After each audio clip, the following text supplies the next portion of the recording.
This is SD Hudson Magic.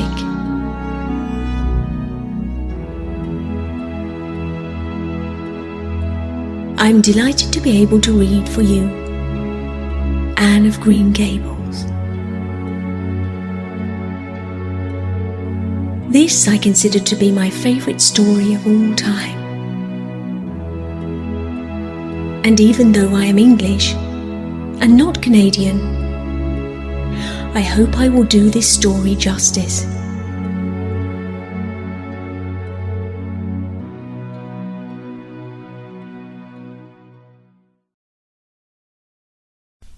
Chapter 7.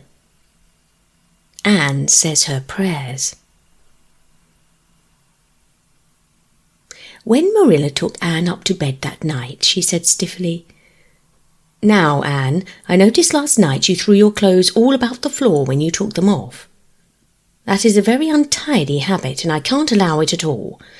As soon as you take off any article of clothing, fold it neatly and place it on the chair. I haven't any use at all for little girls who aren't neat." "I was so harrowed up in my mind last night I didn't think about my clothes at all," said Anne. "I'll fold them nicely tonight. They always make us do that in the asylum. Half the time, though, I'd forget. I'd be in such a hurry to get into bed nice and quiet and imagine things." "You'll have to remember a little better if you stay here," admonished Marilla. "There, that looks something like. Say your prayers now and get into bed." "I never say any prayers," announced Anne. Marilla looked horrified astonishment. "Why, Anne, what do you mean? Were you never taught to say your prayers? God always wants little girls to say their prayers. Don't you know who God is, Anne?"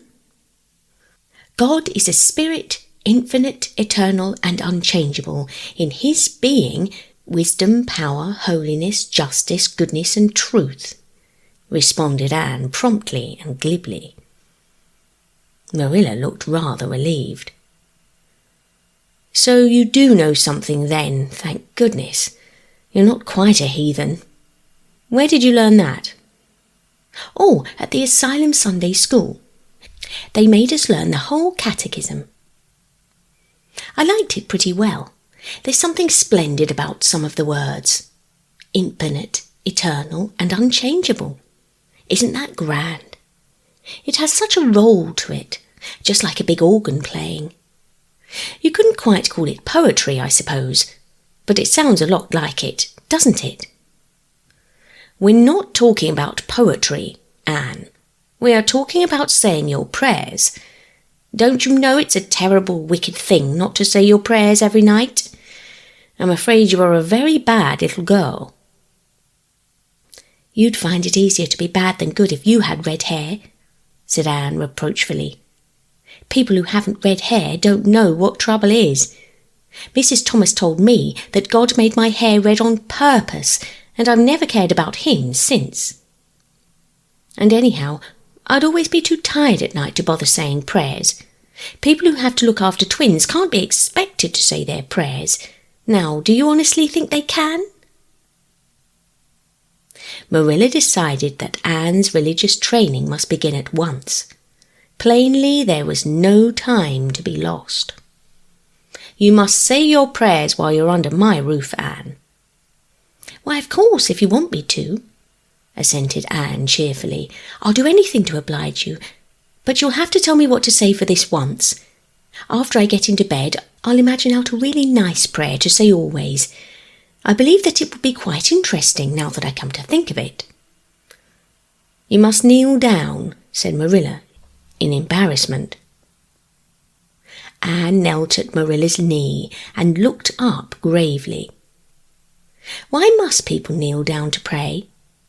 If I really wanted to pray, I'll tell you what I'd do. I'd go out into a great big field all alone, or into the deep, deep woods, and I'd look up into the sky, up, up, up into that lovely blue sky that looks as if there was no end to its blueness, and then I'd just feel a prayer. Well, I'm ready. What am I to say?" Marilla felt more embarrassed than ever. She had intended to teach Anne the childish classic, "Now I lay me down to sleep." But she had, as I have told you, the glimmerings of a sense of humour, which is simply another name for a sense of fitness of things, and it suddenly occurred to her that a simple little prayer, sacred to white-robed childhood lisping at motherly knees, was entirely unsuited to this freckled witch of a girl who knew and cared nothing about God's love, since she had never had it translated to her through the medium of human love. "You're old enough to pray for yourself, Anne," she said finally. "Just thank God for your blessings and ask him humbly for the things you want." "Well, I'll do my best," promised Anne, burying her face in Marilla's lap. "Gracious Heavenly Father." "That's the way the ministers say it in church, so I suppose it's all right in private prayer, isn't it?" she interjected, lifting her head for a moment. "Gracious Heavenly Father, I thank thee for the white way of delight, and the lake of shining waters, and Bonnie, and Snow Queen. I'm really grateful for them. And that's all the blessings I can think of just now to thank thee for. As for the things I want, they're so numerous it would take a great deal of time to name them all, so I will only mention the two most important. Please let me stay at Green Gables, and please let me be good-looking when I grow up. I remain, yours respectfully, Anne Shirley." "There, did I do it all right?" she asked eagerly, getting up. "I could have made it much more flowery if I'd had a bit more time to think it over." Poor Marilla was only preserved from complete collapse by remembering that it was not irreverence, but simply spiritual ignorance on the part of Anne that was responsible for this extraordinary petition. She tucked the child up in bed, mentally vowing that she should be taught a prayer the very next day, and was leaving the room with a light when Anne called her back. "I've just thought of it now. I should have said Amen in place of yours respectfully, shouldn't I? The way ministers do. I'd forgotten it, but I felt a prayer should be finished off in some way, so I put in the other. Do you suppose it will make any difference?" "I don't suppose it will," said Marilla. "Go to sleep now like a good child. Good night." "I can only say good night tonight with a clear conscience," said Anne, cuddling luxuriously down among her pillows. Marilla retreated to the kitchen, set the candle firmly on the table, and glared at Matthew. "Matthew Cuthbert, it's about time somebody adopted that child and taught her something. She's next door to a perfect heathen. Will you believe that she never said a prayer in her life till tonight? I'll send her to the manse tomorrow and borrow the Peep of the Day series. That's what I'll do. And she shall go to Sunday school just as soon as I can get some suitable clothes made for her. I foresee that I shall have my hands full. Well, we can't get through this world without our share of trouble. I've had a pretty easy life of it so far, but my time has come at last, and I suppose I'll just have to make the best of it."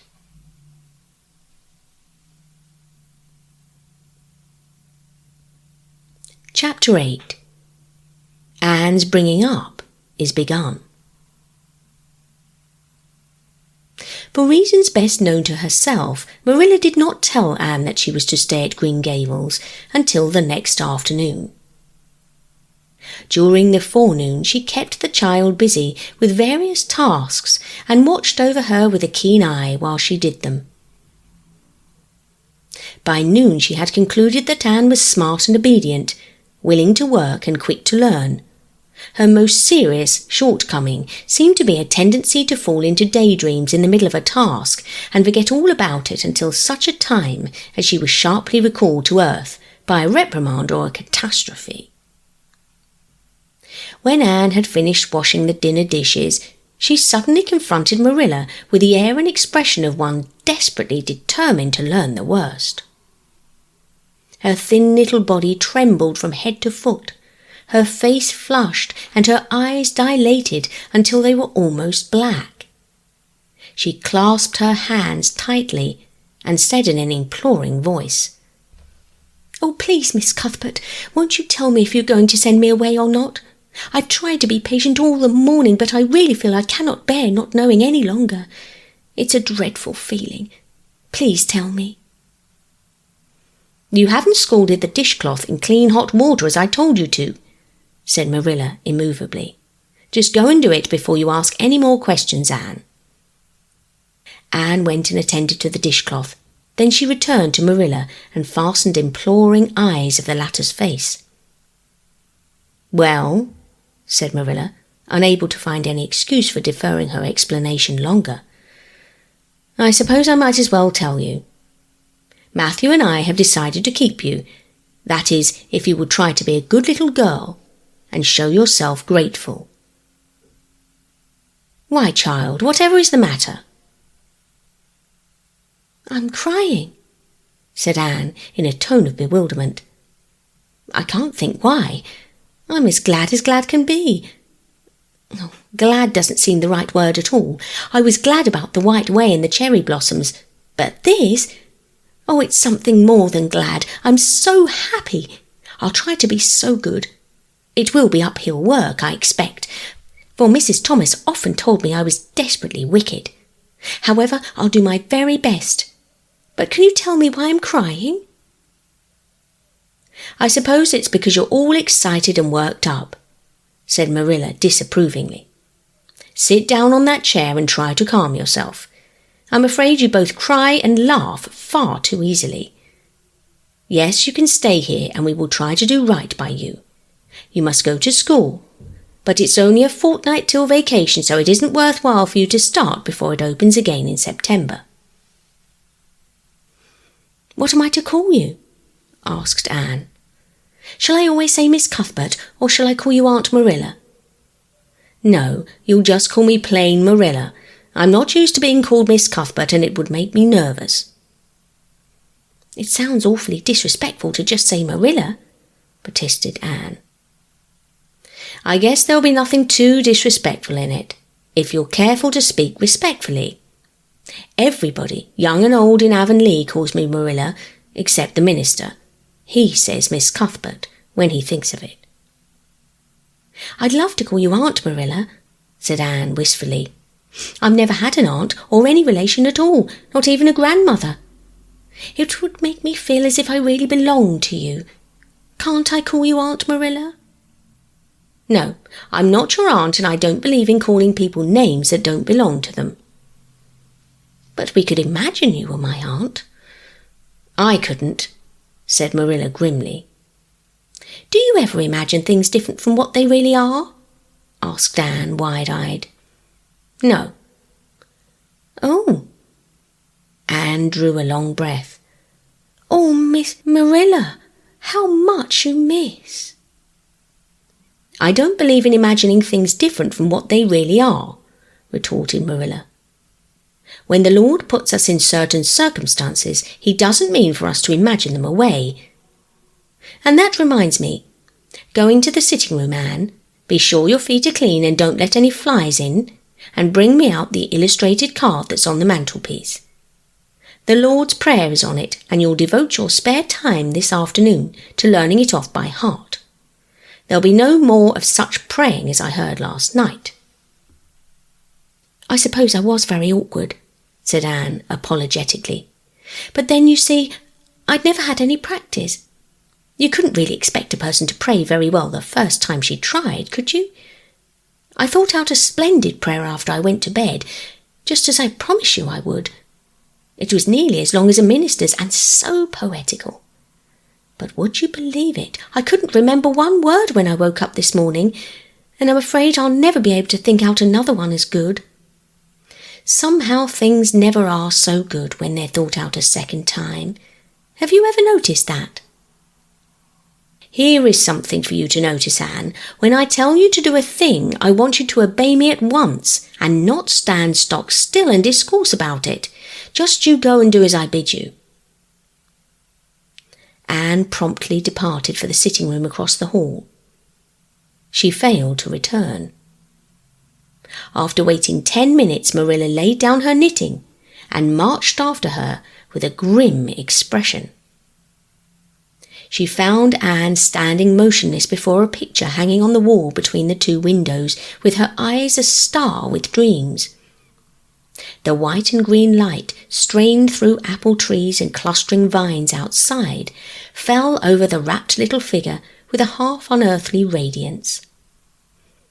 "Anne, whatever are you thinking of?" demanded Marilla sharply.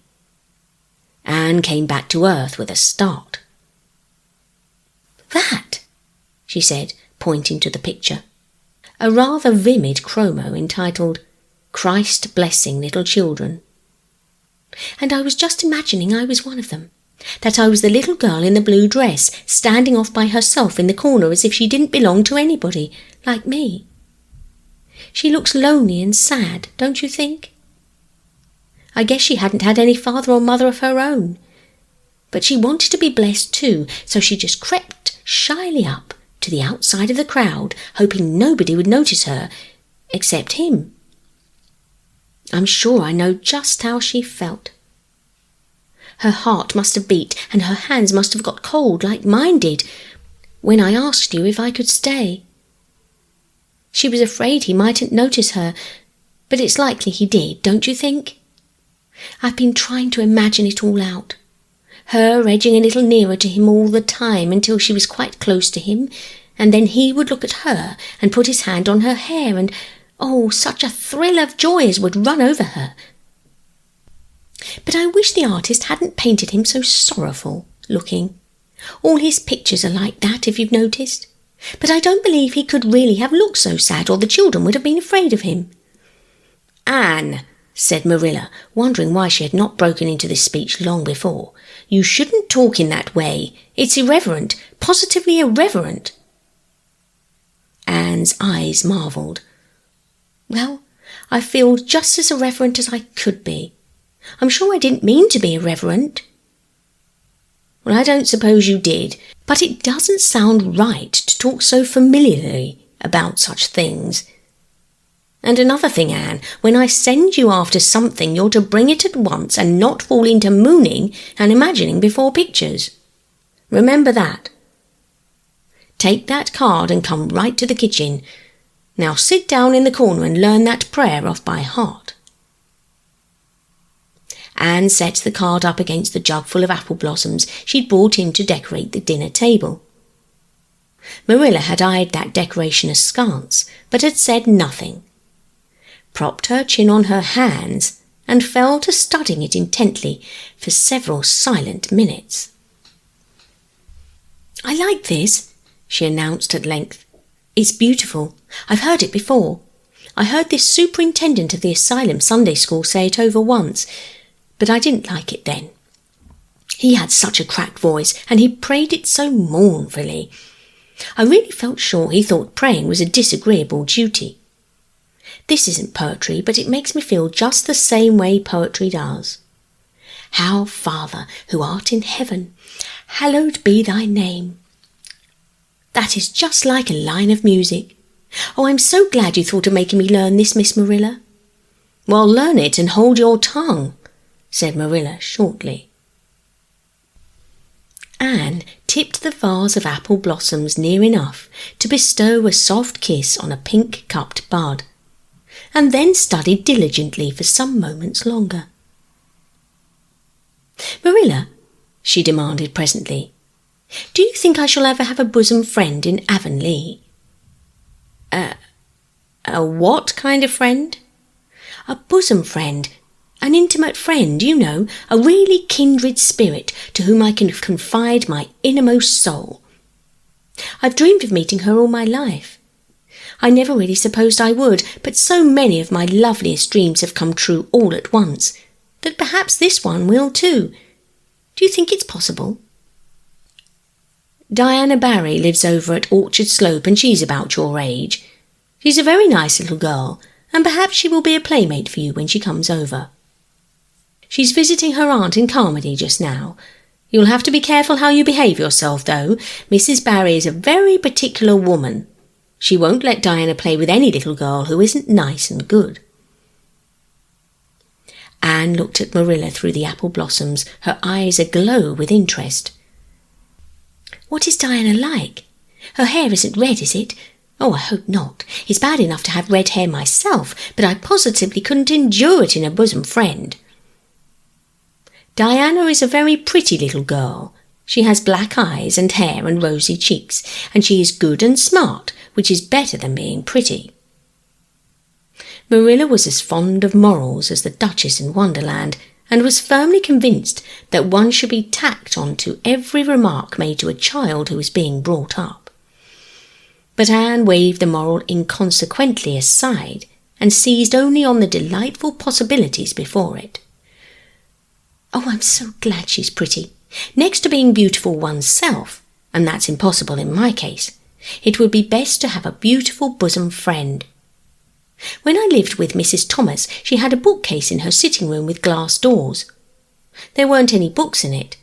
Mrs. Thomas kept her best china and her preserves there, when she had any preserves to keep. One of the doors was broken. Mr. Thomas smashed it one night when he was slightly intoxicated.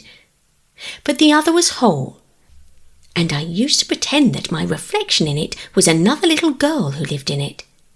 I called her Katie Maurice, and we were very intimate. I used to talk to her by the hour, especially on Sunday, and tell her everything.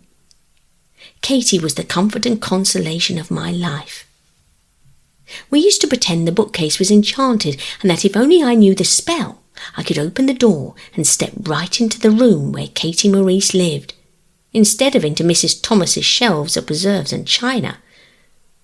And then Katie Maurice would have taken me by the hand and led me out into a wonderful place, all flowers and sunshine and fairies, and we would have lived there happy for ever after. When I went to live with Mrs. Hammond, it just broke my heart to leave Katie Maurice. She felt it dreadfully too. I know she did, for she was crying when she kissed me goodbye through the bookcase door. There was no bookcase at Mrs. Hammond's, but just up the river a little way from the house there was a long green little valley, and the loveliest echo lived there. It echoed back every word you said, even if you didn't talk a bit loud. So I imagined it was a little girl called Violetta, and we were great friends, and I loved her almost as well as I loved Katie Maurice. Not quite, but almost, you know. The night before I went to the asylum, I said goodbye to Violetta, and oh, her goodbye came back to me in such sad, sad tones. I had become so attached to her that I hadn't the heart to imagine a bosom friend at the asylum, even if there had been any scope for imagination there. "I think it's just as well there wasn't," said Marilla dryly. "I don't approve of such goings-on. You seem to half believe your own imaginations. It will be well for you to have a real live friend to put such nonsense out of your head. But don't let Mrs. Barry hear you talking about your Katie Maurices and your Violettas, or she'll think you tell stories." "Oh, I won't. I couldn't talk of them to anybody. Their memories are too sacred for that. But I thought I'd like to have you know about them. Oh, look, here's a big bee just tumbled out of an apple blossom. Just think what a lovely place to live, in an apple blossom. Fancy going to sleep in it when the wind was rocking it. If I wasn't a human girl, I think I'd like to be a bee and live among the flowers." "Yesterday you wanted to be a seagull," sniffed Marilla. "I think you are very fickle-minded. I told you to learn that prayer and not talk, but it seems impossible for you to stop talking if you've got anybody that will listen to you. So go up to your room and learn it." "Oh, I know it pretty nearly all now. All but just the last line." "Well, never mind. Do as I tell you. Go to your room and finish learning it well, and stay there until I call you down to help me get tea." "Can I take the apple blossoms with me for company?" pleaded Anne. "No, you don't want your room cluttered up with flowers.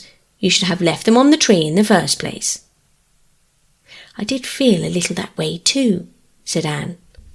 "I kind of felt I shouldn't shorten their lovely lives by picking them. I wouldn't want to be picked if I were an apple blossom. But the temptation was irresistible. What do you do when you meet with an irresistible temptation?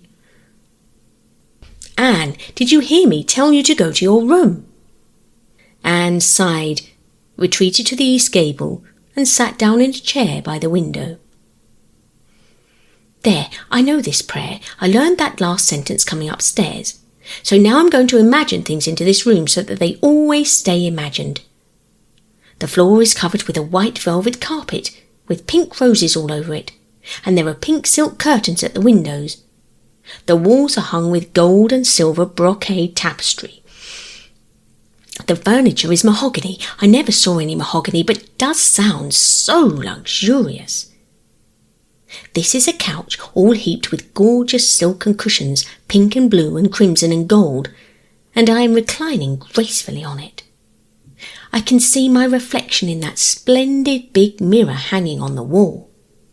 I am tall and regal, clad in a gown of trailing white lace, with a pearl cross on my breast and pearls in my hair.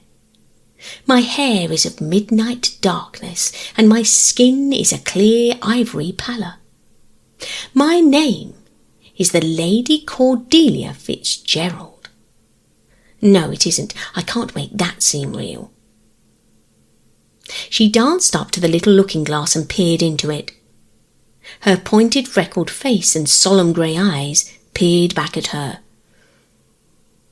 You're only Anne of Green Gables, she said earnestly, and I see you just as you are looking now whenever I try to imagine I'm the Lady Cordelia. But it's a million times nicer to be Anne of Green Gables than Anne of Nowhere in particular, isn't it? She bent forward, kissed her reflection affectionately, and betook herself to the open window. Dear Snow Queen, good afternoon. And good afternoon, dear birches down in the hollow, and good afternoon, dear grey house up on the hill. I wonder if Diana is to be my bosom friend. I hope she will, and I shall love her very much.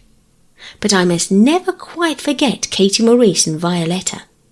They would feel so hurt if I did, and I'd hate to hurt anybody's feelings, even a little bookcase girl's or a little echo girl's. I must be careful to remember them and send them a kiss every day. Anne blew a couple of airy kisses from her fingertips past the cherry blossoms, and then, with her chin in her hands, drifted luxuriously out on a sea of daydreams.